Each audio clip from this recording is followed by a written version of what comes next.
Lecture 5B। Lecture 5B is totally Kaif, यानी कि इसमें हम लोगों ने सिर्फ एक ही चीज पढ़नी है तसल्ली से, that is contents of audit report.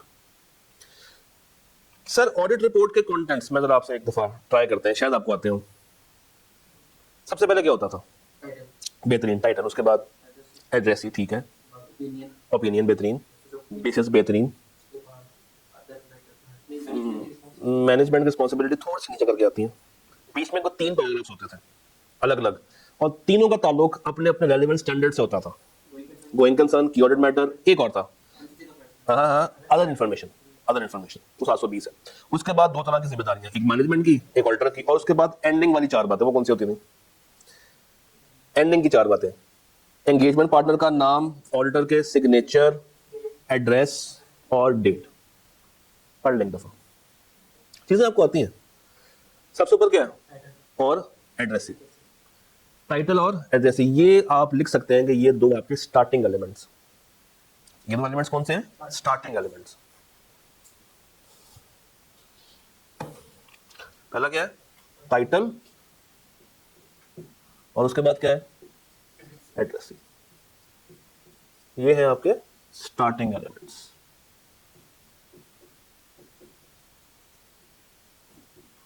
अच्छा, इसमें आता क्या? टाइटल क्या होता है? Independent auditors report. और एड्रेस में क्या होता है?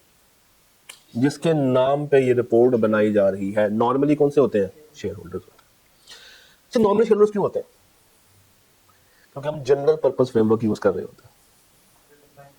तो फिर हो सकता है कि देखो ना, normally it is address to shareholders, but अगर स्पेसिफिक लॉ अपना कोई स्पेसिफिक फ्रेमवर्क दे दे तो फिर वो रिपोर्ट सबके लिए होगी?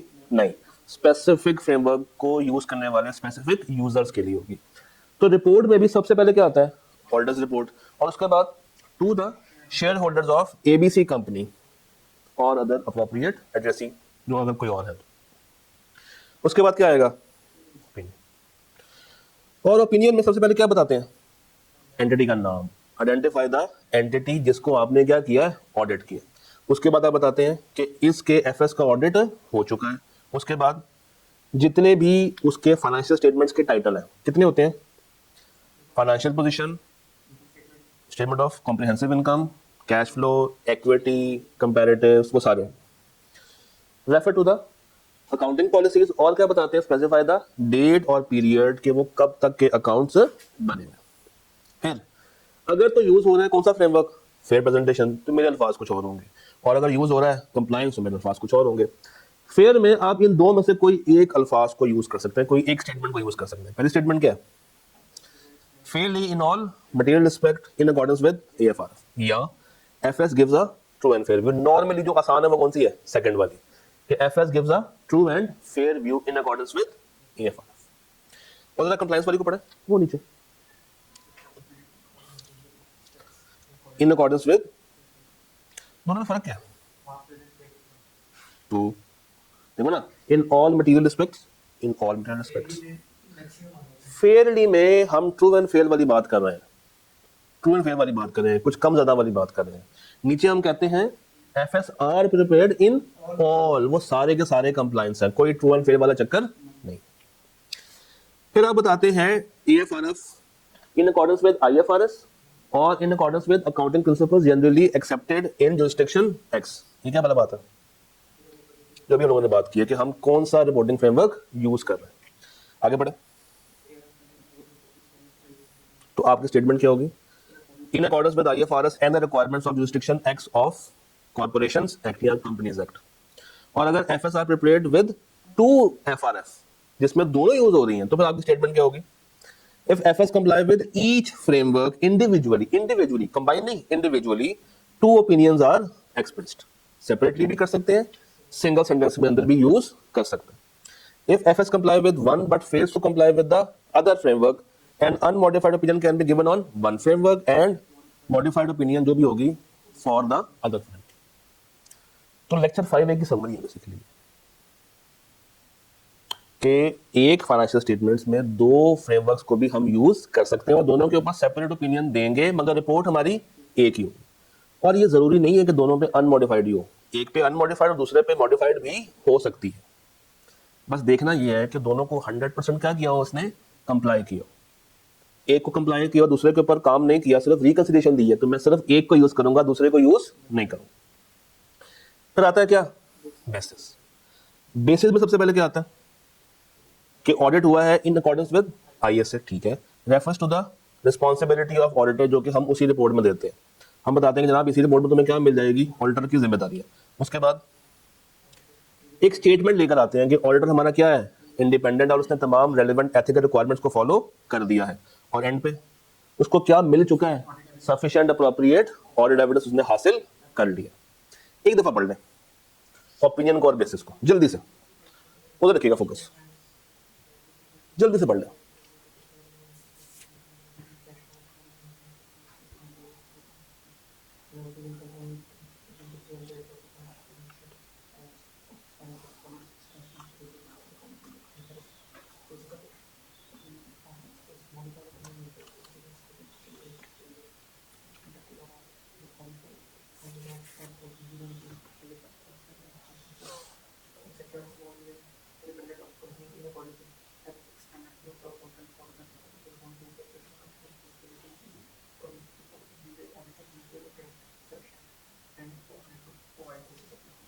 इसको याद नहीं करना, क्योंकि ओपन बुक में तो वैसे भी आपके पास स्टैंडर्ड होगा, तो एटलीस्ट क्या देखा जा सकता है रिपोर्ट्स के अल्फाज, इसको किसी भी चीज को पूरे लेक्चर को क्रैम करने की जरूरत नहीं। उसके बाद 3 special paragraphs, going concern, KAM और ए गायब है,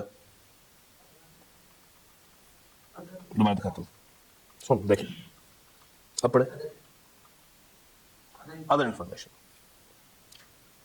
570, 701 और 720।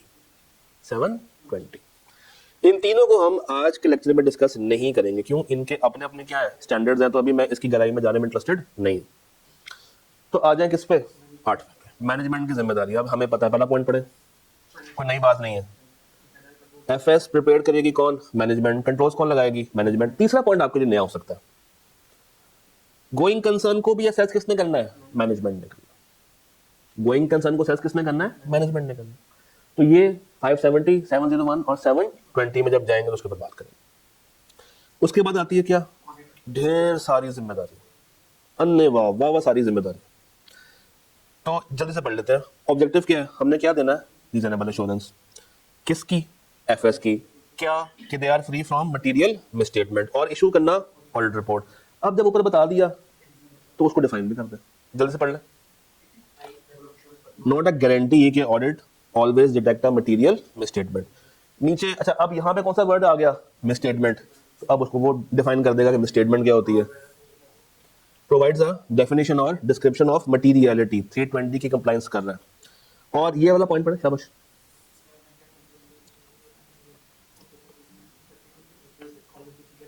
शायद मटेरियलिटी की डेफिनेशन भी आपको बता रहा कि एक चीज मटेरियल कब होती है, जब वो बंदे की इकोनॉमिक डिसीजन मेकिंग को इफेक्ट कर सके। साथ वो ये भी आपको बता गया है कि miss statements can be individually material और इन एग्रीगेट। उसके बाद आप बाकी की जिम्मेदारियां बनाते हैं किसमें, शेडेड एरिया में।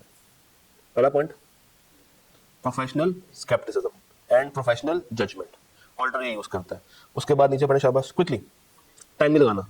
To identify and assess risk of misstatement whether due to error और फ्रॉड। अच्छा एक बात, आप जब भी ये वर्ड लिखे ना, ROMM, यानी कि रिस्क ऑफ मटेरियल मिसस्टेटमेंट, ये जहां भी लिखें तो याद रखिएगा इसके नीचे 2 बातें आएंगी, it can be because of error and it can be because of fraud. Because of error और बिकॉज ऑफ फ्रॉड, ये लाजमी है। अच्छा नेक्स्ट पॉइंट पढ़े। ऑडिटर सिर्फ कंट्रोल्स की क्या लेता है, अंडरस्टैंडिंग लेता है, उस पर रिपोर्ट देता है नहीं। उसके बाद थर्ड पॉइंट, पॉलिसीज जो है वो रीजनेबल है या नहीं, एस्टिमेट्स रीजनेबल है, ये वही बात है जो हमने बहुत शुरू में देखी थी 5A के अंदर आते साथ ही। उसके बाद टू कंक्लूड कि जो मैनेजमेंट ने पीछे जिम्मेदारी निभाई है किसकी, गोइंग कंसर्न की, वो जिम्मेदारी ठीक है या नहीं, उन्होंने अपना काम ठीक से किया या नहीं किया। आगे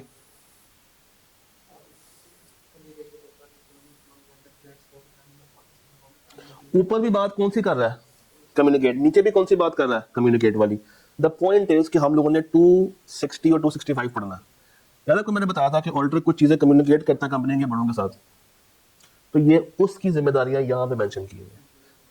और लास्ट पढ़े, तो अब इसको दिखाए कैसे रिपोर्ट में, किसको पता? ऑडिटर की जिम्मेदारियां क्या सारी? नहीं। कौन सी? सिर्फ और सिर्फ शेडेड एरिया वाली। जो ये जिम्मेदारी है ना, ये वाली, ये आनी ही आनी है, ये आनी ही आनी है। शेडेड स्टार्ट कहां से होता है? इस पॉइंट से, जजमेंट और स्केप्टिसिज्म। कहते हैं ये जो शेडेड एरिया ना, ये तुम अगर चाहो तो चाहे रिपोर्ट के अंदर दिखा दो, हमें कोई एतराज नहीं है। अगली ऑप्शन क्या है? मेन रिपोर्ट से निकाल के रिपोर्ट के एंड पे एज एन अपेंडिक्स डाल दो, मेन रिपोर्ट से निकाल के एज एन अपेंडिक्स। और तीसरा, रेफरेंस दे दो। किस चीज का? वेबसाइट का, किसी लोकेशन का जहां पे इसकी जिम्मेदारियां पड़ी है, जाओ जाके देख लो। नीचे एक एग्जांपल गिवन है, पढ़ ले। If auditor elects to refer to a website, तो वो कैसे लिखेगा? ऑडिटर्स रिस्पॉन्सिबिलिटी, ठीक है, our objectives are to obtain reasonable assurance, वो जो मेन बात आनी है। उसके बाद नीचे ये है, a further description of the responsibilities for the audit of the FS of the is located at authority की website, that can be SSCP की website, that can be ICAP की website, जहां पे वो पड़ी हुई है। This description forms part of our audit report। तो हमें पूरा शेडेड एरिया लिखने की जरूरत नहीं। फिर आती है क्या? अदर रिपोर्टिंग रिस्पॉन्सिबिलिटी, मगर इस पर मैं बाद में आता हूं। आखिरी बातें कौन सी है? Signature, address, date, sorry, engagement partner, signature, address और डेट। सबसे ऊपर क्या आएगा? Engagement partner. इसमें एक पॉइंट होता था, अगर आपको याद हो, लिस्टेड कंपनी में एक बात लिखी हुई थी कि अगर आपने खराब ओपिनियन दी हुई और जिस पार्टनर ने दी है उस पार्टनर की जान को खतरा, तो आप उसका नाम छुपा सकते हैं। बाय डिफॉल्ट आप नाम लिखते हैं किसका? पार्टनर का। बट अगर आपको सिक्योरिटी थ्रेट्स है, आपको क्या है, तो आप उसके नाम को शामिल ना करें। आप उसके नाम को शामिल है, फर्म का नाम आएगा, पार्टनर का नाम नहीं आएगा। उसके बाद सिग्नेचर, या तो फर्म के कर ले, या उस पार्टनर के अपने हो, या दोनों, जैसे आपको मुनासिब लगे। उसके बाद क्या है? एड्रेस। इसमें एक बात याद रखनी होती है, जहां की फर्म है वहां का सिटी नेम आएगा बस। लाहौर की फर्म सियालकोट में जाके ऑडिट कर रही है, तो नाम किसका आएगा? लाहौर का। पूरा एड्रेस नहीं आएगा। सिर्फ हम लोग क्या लिखते हैं? ज्यूरिसडिक्शन का नाम। सिर्फ क्या लिखते हैं? और कुछ नहीं लिखते। और एंड पे क्या आएगी?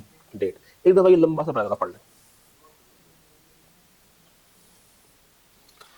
The date of report should not be earlier than the date on which auditor obtain sufficient appropriate evidence. क्या मतलब? जब तक हमें सफिशिएंट अप्रोप्रिएट एविडेंस नहीं मिल जाता, हम उस पर डेट नहीं डालेंगे। उसके बाद पढ़े, रुक जाए। जब हम कहते हैं ना कि हमें आखिरी बड़ा एविडेंस दो, उसके बाद हम डेट डालेंगे, तो वो आखिरी बड़ा एविडेंस क्या होता है? उनकी तरफ से अप्रूव्ड साइंड फाइनेंशियल स्टेटमेंट्स। उनकी तरफ से मुराद बोर्ड की तरफ से। जब हमें ये नहीं मिलता, तब तक हम रिपोर्ट पे डेट डालने के हक में नहीं होते। आगे पढ़े। कहता है रिपोर्ट पे आपने डेट डाल दी, इसका मतलब ये नहीं कि आपने इसको इशू भी कर देना। इशू बाद में किया जा सकता है, उसमें मसला नहीं है। आगे पढ़े। डेट हम उस वक्त डालते हैं जब हम सब कुछ असेस कर चुके होते हैं, सब्सिक्वेंट भी, मौजूदा भी, उनसे हमें सारी जिम्मेदारियां भी पूरी होकर मिल चुकी हैं, ड्राफ्ट को ऑथराइज्ड अप्रूव्ड एफएस में कन्वर्ट करके हमें साइंड एफएस मिल चुके हैं, तब जाके हम उसमें क्या ऐड करते हैं? Date add. उससे पहले ऐड ऑन नहीं करते। अब आ जाए जरा पीछे, अदर रिपोर्टिंग रिस्पॉन्सिबिलिटी पे। ये एक पैराग्राफ है जो कि नंबर क्या है इसका? ना 10, पैरा नंबर 10। इस पैरा नंबर की एक अपनी अहमियत भी है। पैरा नंबर 10, ये याद रखना। इसका नाम क्या है? Other reporting responsibility. होता यूं है कि 700 ये कहता है कि हर मुल्क का कानून इसमें अपनी फरमाइशी प्रोग्राम को ऐड कर सकता है। क्या ऐड कर सकता है? फरमाइशी प्रोग्राम। क्या मतलब? कि यार तुम ऑडिट करने के लिए जा रहे हो ना, तो जहां भी तुमने एफएस का ऑडिट करना है, वहां पे ये भी देख के आ जाना कि उनके जो उनके एंटिटी है वहां पे ग्रीन रेगुलेशंस को फॉलो किया जा रहा है या नहीं, यानी कि सस्टेनेबिलिटी को फॉलो किया जा रहा है या नहीं किया जा रहा। कोविड के टाइम पे उन्होंने कहा था कि ऑडिट करने के लिए जाओ तो देख के आना कि जो कोविड के एसओपीज हैं वो फॉलो हो रहे हैं या नहीं हो रहे। तो ये कोई भी फरमाइश लॉ डाल सकता है। पाकिस्तान में जो हम रिपोर्ट यूज करते हैं 18 वाली रिपोर्ट, उसमें ये 4 फरमाइशें लिखी हुई हैं। पहली कौन सी है कि क्या entity proper books of accounts maintain कर रही है या नहीं एज पर कंपनीज एक्ट। अगला, confirmative with companies act and are in agreement with the books of accounts and return, यानी कि जो बुक्स बनाई है वो कंपनीज एक्ट के मुताबिक है या नहीं। तीसरा, जो भी खर्चा किया है, एक्सपेंडिचर किया है, इन्वेस्टमेंट किया है, जितनी भी गारंटियां दी है वो सारी की सारी कंपनी के पर्पस के लिए है, कंपनी के बिजनेस से उनका ताल्लुक है। चौथा, ज़कात काट के जमा करा दिया या नहीं एज पर ज़कात एंड अशर ऑर्डिनेंस। तो ये 4 जिम्मेदारियां हैं जो कि अलग से बताई गई, 4 जिम्मेदारियां। अब होता क्या है जब आप ऑडिट रिपोर्ट देखते हैं ना, बल्कि मैं दिखाई देता हूं, ये देखिएगा,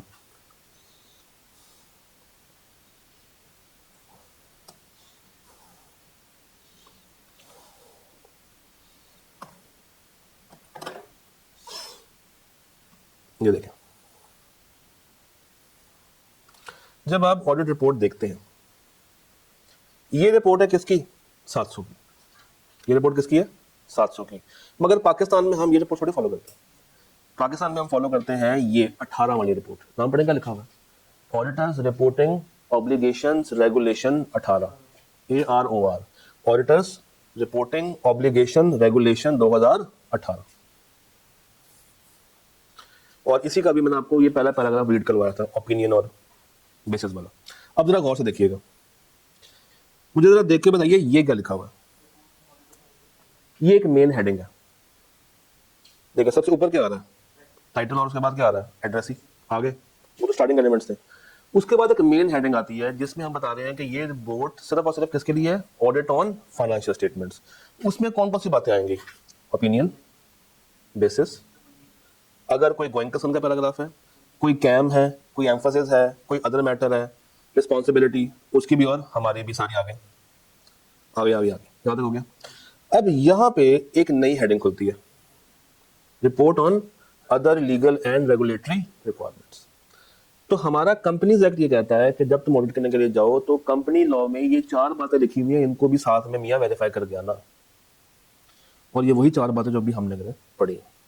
कौन सी, proper books of accounts maintain है, profit loss, comprehensive income, SOFP, equity, cash loss बनाई है किसके मुताबिक, एज पर कंपनीज एक्ट बनाई है।